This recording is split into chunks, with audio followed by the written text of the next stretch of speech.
أعوذ بالله من الشيطان الرجيم. بسم الله الرحمن الرحيم. إن في خلق السماوات والأرض واختلاف الليل والنهار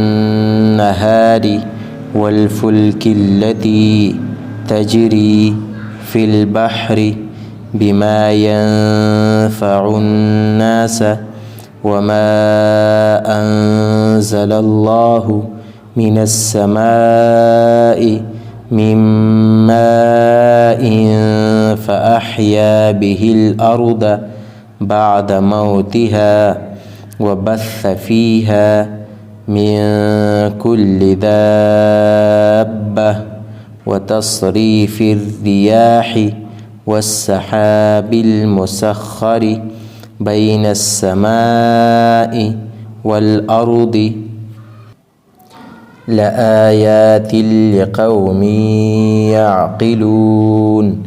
ومن الناس من يتخذ من دون الله أندادا يحبونهم كحب الله والذين آمنوا أشد حبا لله ولو يرى الذين ظلموا إذ يرون العذاب أن القوة لله جميعا وأن الله شديد العذاب إذ تبرأ الذين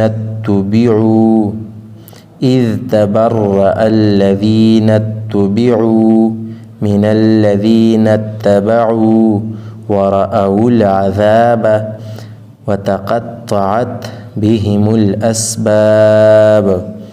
وقال الذين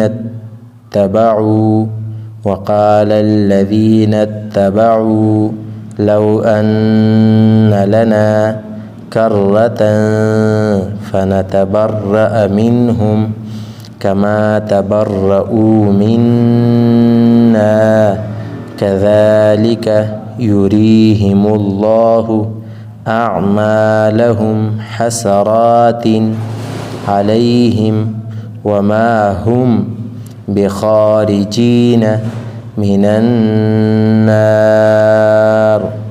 صدق الله.